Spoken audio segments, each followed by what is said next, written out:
Best varicose veins చికిత్సనే పొందండి. నొప్పి లేని చికిత్స కోసం సంప్రదించండి ఎబిస్ హాస్పిటల్. శ్రీమాత్రే నమః. శ్రీ గురుభ్యో నమః. పరాభవనామ సంవత్సర శుభాకాంక్షలు. ఉగాది సంబంధించి ఉగాదిని పురస్కరించుకొని పంచాంగ శ్రవణంగా మనం భావించి ద్వాదశ రాశుల వారికి కూడా ఎలా ఉండబోతుంది అనేటువంటి విషయాన్ని తెలుసుకుందాం. ముఖ్యంగా ఉగాది అంటే యుగమునకు ఆది. అయితే ఈ ఉగాదికి మొత్తం 60 సంవత్సరాలు ఉంటాయి. ఈ 60 సంవత్సరాలకు పేర్లు ఎలా వచ్చాయి అనుకుంటారు. చాలా తక్కువ మొత్తంలో అసలు ఈ పేర్లు, ఈ 60 సంవత్సరాల పేర్లు ఎలా వచ్చిందో చెప్దాము. నారద మహామునీశ్వరులకు విష్ణుమూర్తి దగ్గరికి వెళ్ళినప్పుడు ఆయన దగ్గరికి వెళ్ళి అన్నారనమాట, ఈ వివాహం ఏంటండి, పెళ్ళి ఏంటి, వ్యవస్థ ఏంటి, ఈ యొక్క మానసికమైన ఒత్తిడి ఏమిటి, ఎందుకు అవసరమా అంటే, సరే నారద అవన్నీ తర్వాత నాకు ఒకసారి భూలోకానికి వెళ్దామని తీసుకొని వెళ్ళారంట నారదుల వారిని. భూలోకానికి వెళ్ళిపోతే భూలోకానికి వెళ్ళిన తర్వాత నాకు దాహం వేస్తుంది అంటే నారదుల వారిని పిలిచి, నాకు దాహం వేస్తుంది నీళ్లు తెమ్మంటే ఒక సరస్సులోకి వెళ్తే నారదుల వారు పొంగిపోయారు. ఎంత బాగుంది సరస్సు అని ఆ నీళ్ళలోకి మునిగిపోయారనమాట స్నానం చేద్దామని. మునిగి లేచేసరికి స్త్రీ రూపాన్ని దాల్చి, నా శరీరం ఎంత బాగుందని నారదుడు అన్న విషయాన్ని మర్చిపోయి అక్కడున్న ఉద్యానవనంలో సంచరిస్తుంటే ఒక రాజు చూసి మోహించి ఈ నారదుడు స్త్రీ రూపంలో ఉన్న నారదుడిని పెళ్లి చేసుకున్నాడట. అలా పెళ్లి చేసుకుంటే వాళ్ళిద్దరు కలిపి 60 మంది సంతానం కలిగింది. ఆ 60 మంది సంతానము రాజుతో కలిసి యుద్ధం వచ్చినప్పుడు పోయి యుద్ధం చేసి రాజు చనిపోయాడు. ఆ 60 మంది సంతానం కూడా చనిపోయారు. అప్పుడు నారదులు ఆ చితాభస్మం మీద పడి ఏడుస్తుంటే అప్పుడు విష్ణుమూర్తి వచ్చి చెప్పాడు, ఏటి నారదా ఇక్కడున్నావు, తెలిసిందా ఇప్పటికన్నా వైవాహిక జీవితం అంటే ఏమిటి, మానసిక ఒత్తిడి అంటే ఏమిటి అని అప్పుడు రియలైజ్ అయ్యారు. ఇదంతా విష్ణుమాయ అనుకున్నారు. కానీ మానస పుత్రులుగా జన్మించారు కదా, ఆ 60 మంది కూడా ఈ 60 సంవత్సరాల పేర్లు విభవ, ప్రభవ, ఈ ప్లవనామ సంవత్సరము, విరోధినామ సంవత్సరం, ఈ పేర్లన్నీ కూడా నారదుల సంతానం. కాబట్టి బ్రహ్మదేవుడిని అడిగి వరం పొంది ఈ తెలుగు సంవత్సరాలు, ఈ యొక్క హైందవ ధర్మంలో ఉన్న సంవత్సరం పేర్లన్నీ కూడా నా పుత్రుల పేర్లు పెట్టు అని చెప్పి పెట్టించారు. అలా ఆ సంవత్సరాల పేర్లు వచ్చి, అందుకే యుగమునకు ఆది, యుగానికంటే యుగాలు పుట్టించకంటే ముందే ఈ ఉగాది అనేటువంటిది ప్రారంభమయ్యింది. అలాంటి ఉగాదిలో ఈ సంవత్సరం పరాభవనామ సంవత్సరంలో గురువు రాజుగా వ్యవహరిస్తూ ఉన్నాడు, కేతువు మంత్రిగా వ్యవహరిస్తూ ఉన్నారు. గురువు రాజుగా ఉన్నందుకు మనమంతా కూడా మానవాళికి ఎన్నో గుణపాఠాలు వస్తాయి.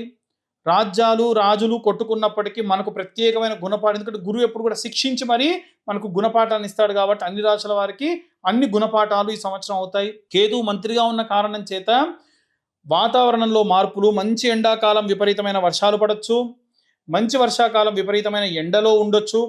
అలాగే బంగాళాఖాతానికి దగ్గరగా ఉన్నటువంటి తీరంలో ఉన్నటువంటి వారు చాలా జాగ్రత్తగా ఉండాలి. ఆ తీరంలో ఉన్న కెరటాల వల్ల అధికమైనటువంటి జన సంచారానికి ఇబ్బంది కలిగే అవకాశం ఉంది. వాయు రూపంలో వచ్చేటువంటి, అంటే మనం కరోనా సమయంలో ఏదైతే గాలిలో తిరిగి వచ్చినటువంటి రోగములు వచ్చాయో ఈ సంవత్సరం కూడా అలాంటివి వచ్చే అవకాశం ఉంది. ఎందుకంటే కేతు మంత్రిగా వ్యవహరిస్తున్న కారణం చేత. ఇంతే కాకుండా ఈ సంవత్సరంలో ఒక దేశం ఇంకో దేశం మీద విపరీతమైన యుద్ధాన్ని ప్రకటించడం వల్ల భారతదేశంలో కూడా కొన్ని చోట్ల కొంత మేరకు ఆర్థిక సంక్షోభం రావచ్చు. మనందరం కూడా బిగ్ డాడీ అనుకుని వ్యవహరించేటువంటి అమెరికా లాంటి వాళ్ళు కూడా చాలా దీనమైన పరిస్థితికి రావచ్చు. మనం 2003 సంవత్సరంలో లేదా 2000 సంవత్సరంలో ఎలా అయితే ఇబ్బంది పడ్డామో అలాగే విపరీతమైన రెసిషన్ రావచ్చు. అమెరికా నుంచి చాలామంది వలసగా ఇండియా కూడా వచ్చే అవకాశం కనిపిస్తూ ఉంది. దయచేసి ఇక్కడి నుంచి దూర ప్రాంతాలకు, అమెరికాకు వెళ్ళాలనుకునే వాళ్ళు ఆపండి. కావాలంటే లండన్ లాంటి చోటికి కానీ యూరోపియన్ కంట్రీస్కి వెళ్ళాలని అనుకోండి, దానివల్ల లాభమే తప్ప నష్టం లేదు. ఇక విశేషంగా ఈ పరాభవనామ సంవత్సరంలో ద్వాదశ రాశుల వారికి కూడా ఎలా ఉండబోతుంది అనేటువంటి విషయాన్ని ఇప్పుడు మనం తెలుసుకుందాం. తదుపరి వృశ్చిక రాశి. వృశ్చిక రాశి వారికి సంబంధించి పరాభవనామ సంవత్సరంలో ఎలా ఉండబోతుంది అనేటువంటి విషయాన్ని ఇప్పుడు మనం తెలుసుకుందాం. వృశ్చిక రాశి వారికి సంబంధించి ఆదాయం 11, వ్యయం 5, రాజ్యపూజ్యం 2, అవమానం 6. సాధారణంగా వీరికి ఆదాయ వ్యయ విషయాలన్నీ కూడా ఇప్పుడు మనం చెప్పేటువంటి వాటిలో చూడొచ్చు. కానీ రాజ్యపూజ్యం, అవమానం మాత్రం వెంటే ఉంటూ ఇబ్బంది పెట్టే వాళ్ళు, అవమానానికి కారణమయ్యే వాళ్ళు ఉంటారు. చాలా జాగ్రత్తగా ఉండండి. వృశ్చిక రాశి జాతకులకు సంబంధించి ఊహించినటువంటి లాభ నష్టాలు కలిగేటువంటి అవకాశం ఉంది. మీరు ఎక్స్పెక్ట్ చేయనటువంటి లాభము, ఎక్స్పెక్ట్ చేయని నష్టం కూడా ఉంటుంది. ఆకస్మికంగా ధన వ్యయం జరిగేటువంటి అవకాశం కూడా గోచరిస్తూ ఉంది. వీటితో పాటుగా రాజ్యపూజ్యం కాస్త మధ్యస్థంగా, అంటే మీకు మర్యాద ఇచ్చే వాళ్ళు కూడా చాలా మధ్యస్థంగా ఉంటారు. ఉద్యోగంలో మార్పులు, అలాగే స్థానభ్రంశము జరిగేటువంటి అవకాశం ఉంది. వివాహానికి సంబంధించి యోగ్యమైనటువంటి కాలము, కానీ అపార్థాల వల్ల వివాహం చేసుకోవడం ఆలస్యమయ్యే అవకాశం ఉంటుంది. చాలా జాగ్రత్తగా ఉండండి. Kidney related issues, urine related issues అంటే యూరిన్ ఇన్ఫెక్షన్స్ లాంటివి ఎక్కువగా వచ్చే అవకాశం ఉంటుంది. చాలా జాగ్రత్తగా ఉండాలి. ఎక్కువగా నీళ్లు కన్జ్యూమ్ చేస్తూ ఉండండి, వాటర్ తాగుతూ ఉండండి. ఎక్కువ శాతం ఈ జాతకులకి కాస్త డీహైడ్రేషన్ అనేది ఈ సంవత్సరం ఉండేటువంటి అవకాశం కనిపిస్తూ ఉంది.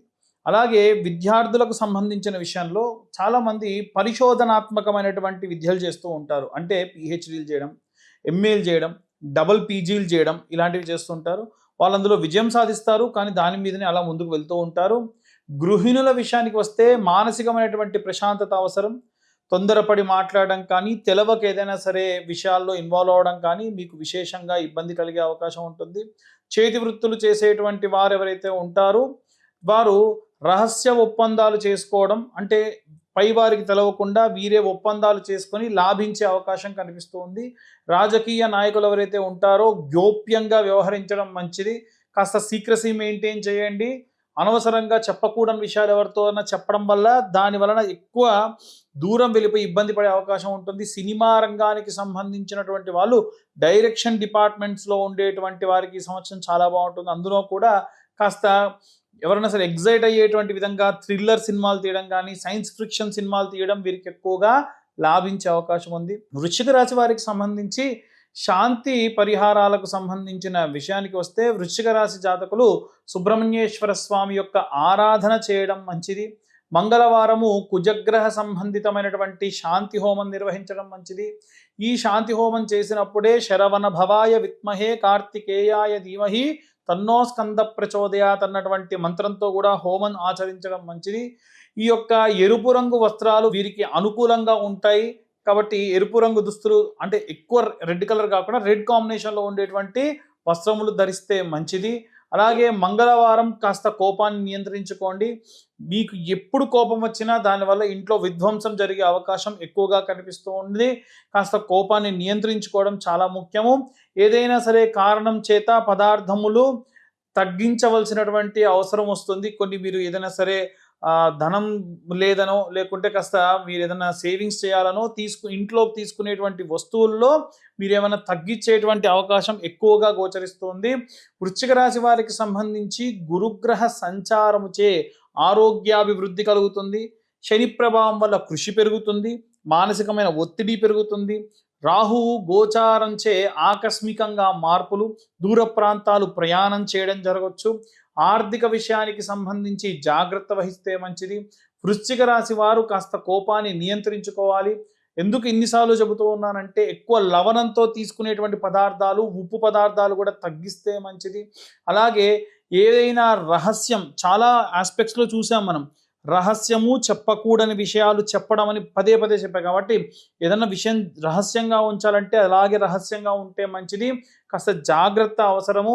మీరు ఏదైనా చెప్పకూడని విషయం చెప్పినట్టుగా తెలిసి మిమ్మల్ని దండించే వాళ్ళు కూడా ఉండొచ్చు, జాగ్రత్త. ప్రతి మంగళవారం కూడా వీలైనంత వరకు సుబ్రహ్మణ్య ఆరాధన, జంట నాగులకు ప్రదక్షిణ, వీలైతే స్కందగిరి క్షేత్రము, విజయవాడ దగ్గరలో ఉంటే మోపిదేవి క్షేత్రము, అలా ఈ దగ్గరలో ఎక్కడైతే సుబ్రహ్మణ్యేశ్వర స్వామి క్షేత్రం ఉంటుందో ఆ క్షేత్రంలో స్వామివారిని దర్శించుకోవడం విశేషమైనటువంటి శక్తినిస్తుంది. ఇక ఈ రాశి వారికి సంబంధించి అన్ని రకాలైనటువంటి విషయాలు బాగానే ఉన్నప్పటికీ ఏదైనా సరే కాస్త దూర ప్రాంతాలు వెళ్ళినప్పుడు మాత్రం జాగ్రత్తగా ఉండాలి. కాస్త నిర్ణయాలు తీసుకునేటప్పుడు ఆలోచించి నిర్ణయాలు తీసుకోండి. అలాగే మీరు ఏదైనా సరే ఒక విషయం కోసం ఎదురు చూస్తూ ఉన్నారో మీ దాకా ఆ విషయం వస్తుంది, మీరు సక్సెస్ఫుల్గా ఆ పనిని పూర్తి చేస్తారు. అనవసరంగా తొందరపడకండి. అనవసరంగా తొందరపడి మీరు ఆ పని కోసం వెళ్ళి కాస్త నిరుత్సాహపడేటువంటి అవకాశం కూడా ఉంటుంది, జాగ్రత్త.